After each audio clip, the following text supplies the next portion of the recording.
morning, everybody. Can you hear me? Yes. I am so delighted to be here, and I'm so delighted that you're here. Because if you weren't here, I wouldn't be here. So it all works together pretty good. Just to give you a little background on myself and why I really enjoyed researching this is I was about 17 and I was a Mormon, and I took seminary every morning before school. And I always had a problem with the Bible. I basically didn't like it at all. And I was very quiet then, long before I had purple hair. And I didn't say too much to anybody. And I remember the minister was teaching us, we called him president in the Mormon church, and he was telling us about Isaac and Abraham. And I hated that story, I still do. And I just looked at him and I said, I don't want anything to do with a God that would ask anybody to do that. Well, you have to. No, I don't. I do not. And I couldn't believe I was doing this because I never spoke up, especially not to adults and so on and so forth. So at about 18, I had gone to a Catholic school, I had been a Mormon.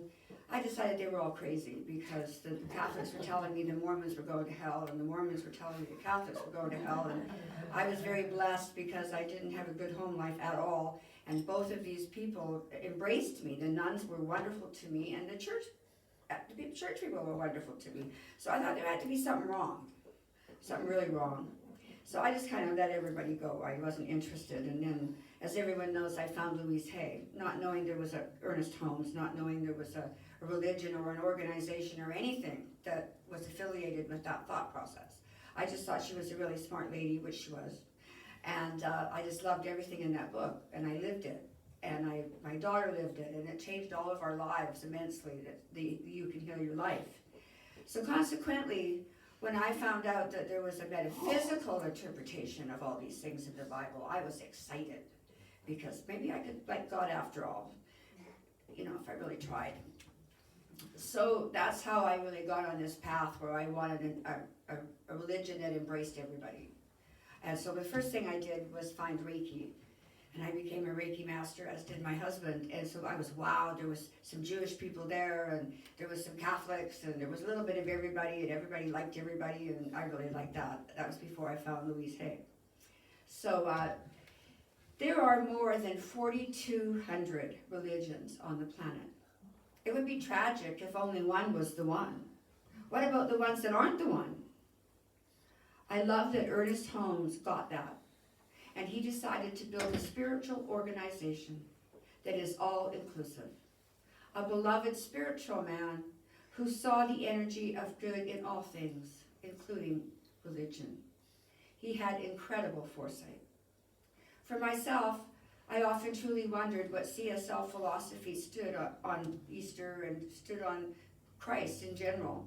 Just as Ernest Holmes believed that all saints were very holy, he also believed that Jesus Christ was the holy master of all time, and that he had harnessed what we wish to harness, that peace that is beyond our understanding, and the miracles. Because in the Bible he does say that we are going to do even more than he has done. So Ernest Holmes says that Christ was the ultimate teacher, teaching us how we could be. And so there's where we kind of differ from traditional Christian religion. And actually, Ernest Holmes did think of himself as a Christian.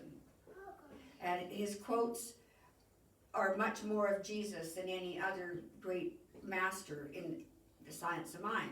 So he did consider himself a Christian. They're not sure now if he would today, because things are, gone a long way. But the main difference between us and the other Christian religions is that we believe that he was a great teacher, but we don't believe that we had to be baptized and had to be saved, because we already were.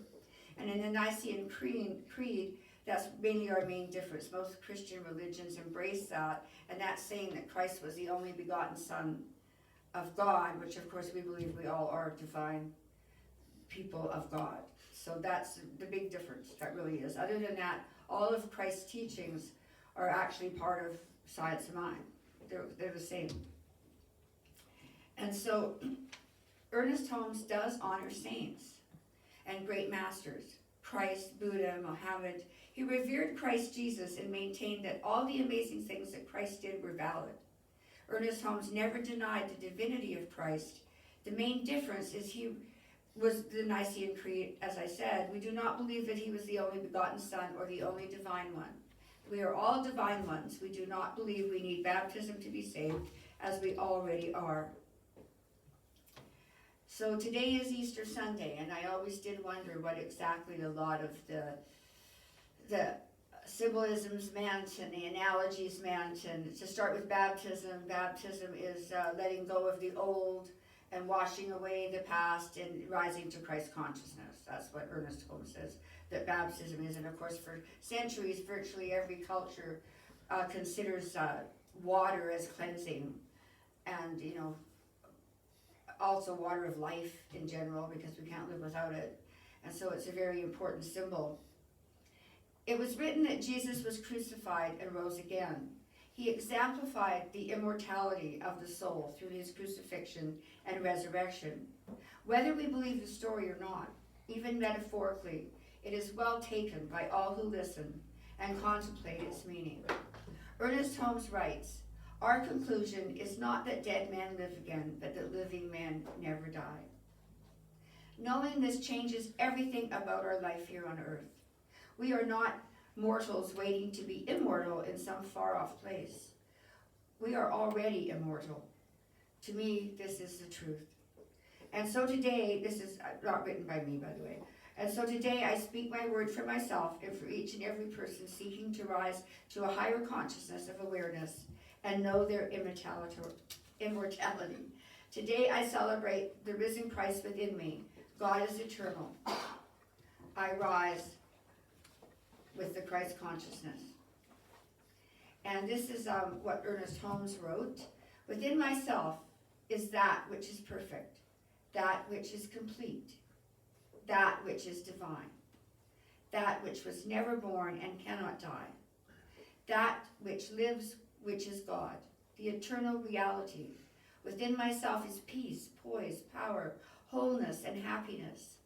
All the power that there is, and all the presence that there is, and all the life that there is God, the living Spirit Almighty. And the divine living Spirit is within me. It is wholeness. It is never weary. It is never tired. It is life. It is complete peace. It is never afraid. It is never confused. It is always poised and peaceful. It is always in a state of perfect equilibrium.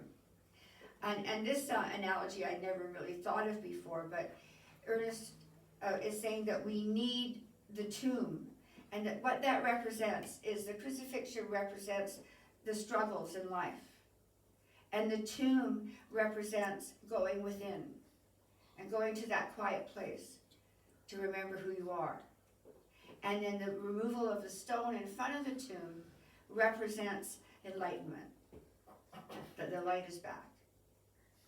I thought that was very interesting. I'd never really thought of it that way, but it makes a lot of sense. And it says here, we need the tomb. We need to get away from outer distractions, even if we are only creating this peaceful, quiet place in our minds. We all need to find our own tomb of quiet, where we can allow God to dissolve the stone of limitation that has been rolled in front of our lives. We don't need to pick away at the hard rock of negative beliefs with great exertion and exasperation.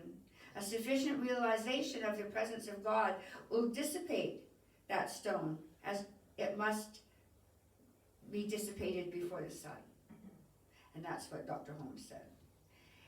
In our everyday lives, we need to trust that the present goes before us and prepares the way, and that we're guided.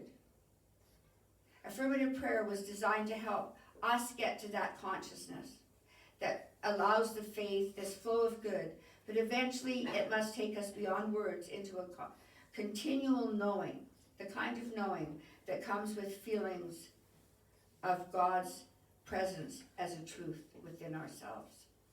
I think that's pretty powerful, and I think it's very, very true. We need to, like Dr. Holmes also says, God can only do for us what he can do through us. So unless we believe it's possible, unless we believe that we deserve it. That's a big one. You know, that's one thing Louise Hay talks about a lot is deservability. And 99% of the problem is when we don't have what we need or want is because there's a part of us that believes we don't deserve it.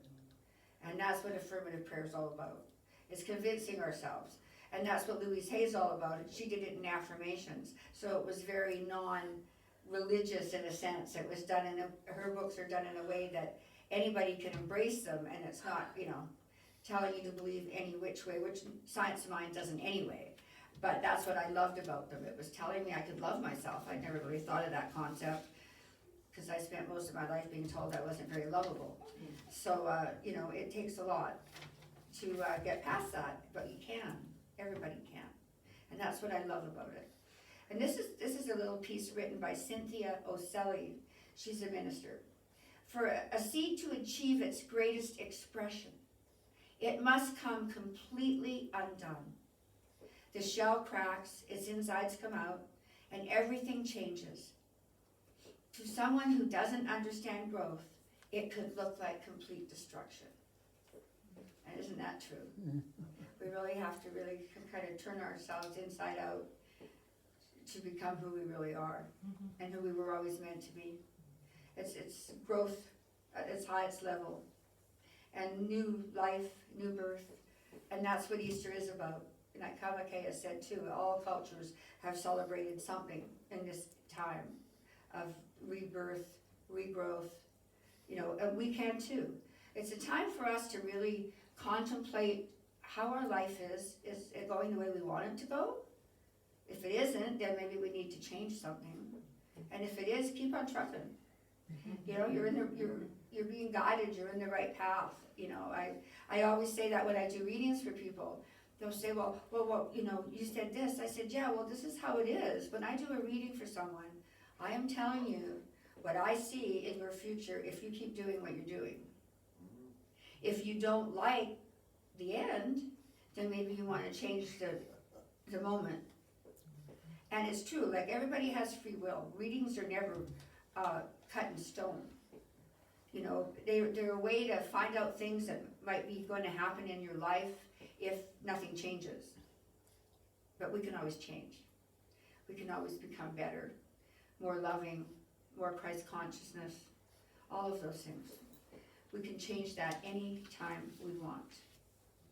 And I want to go back to Christ was baptized in the River Jordan, so that's why I brought the baptism up today, because today I had water, holy water from the River Jordan, which I have put on each individual rose, and I'm going to hand them out because things that are blessed and things that are sacred do make a difference.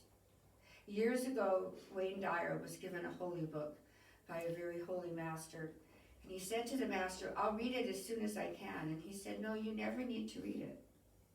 You just need to have it in your presence. And it's really true. I sometimes do a seminar on my book, The Power of Choice. And what's really interesting is I did a lot of natural medicine and stuff, and we always did kinesiology, muscle testing, to see what worked and what wasn't working and how many they should take and on and on. But Wayne Dyer brought it to a new level. He said in one of his books that he had his sons, who were football players, take their CDs that they were listening to and hold them close, and he could just, you know, move their arm down with one finger. Everything around us does affect us. And so when I did my class last time, I had real footage of the Second World War. And if they were holding that, their arm, I could put it down with my little finger. Didn't matter if they were 350 pounds and looked like Arnie. Didn't matter. It didn't matter how strong they really were. And so one interesting thing was, I love a movie called 50 First Dates. I don't know if anybody's ever saw it, but I just love it because I love how he dealt with it in the end. So it kind of tells you that if you want something bad enough, you can figure out a way. And I love that movie. And if you're holding that movie, you are strong, because it's a very positive movie. So things in our environment do matter. They do, you know, aid us or maybe not so much. And so that's why I put holy water on each one of these roses today. and I bless them. And so I want, as many as we can to take one home for their house anyway, and just put it in a nice little vase, and the vibrations from it will be very positive. I guarantee it, because it really does make a difference. All of these things make a difference in our world, and we don't really need to always read it or even know what it is, as long as it's giving out positive energy. And it really proves that if ever you want to know about something, do muscle testing. Test yourself with a free range egg and then a battery hen egg. You're going to find a difference, because the energy of that egg is different, the energy of that chicken was different. And so all of those things matter. And it's just nice to know that we really can have a lot more control over our environment and our energy than we really thought at times. So this is very important to me. So one thing I do want to, reiterate today is that today is a brand new day. And let's forgive ourselves for anything that we still are hanging on to that isn't for our highest good. Let us forgive everybody else to any anger that we are holding within us, because it's like taking poison and waiting for the other person to die. And it hurts us far more. It doesn't hurt the other person at all. They really don't care. And it's not affecting them. And so let's give ourselves a break today. Let's be kind to ourselves. Let's know that we deserve the best, because we are. We are that little divine spark of God. And so we deserve every wonderful thing on this planet. We deserve to share it. We deserve to have love and give love. We deserve all of those things. And so if nothing else happens today, other than all of you going home and believing in yourselves more and believing you deserve more, that was enough. Because that's what Christ consciousness really is knowing who we really are and knowing that we are worthy. We are here for a reason, every one of us. There's no accidents. Everybody that's here today was meant to be here. All of us. Because there are no accidents in life.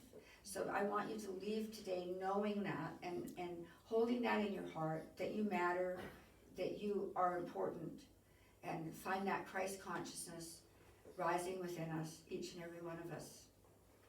And so I'm going to give out the roses.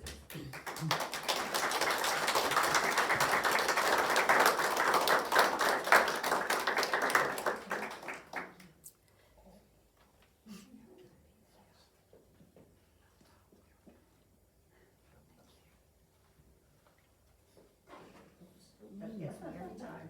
You think by now I can.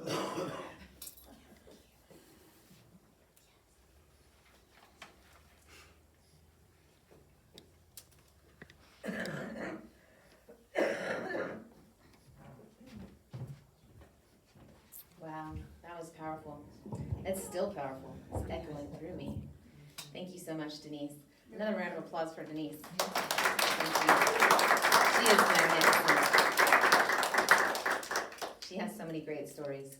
Seriously, if you ever have time, get Denise to tell you some of her stories about her animals and all these beautiful people she's helped. It's spellbinding. Now we're going to have another incredible song from Victoria. My body is already like, ooh, dance song.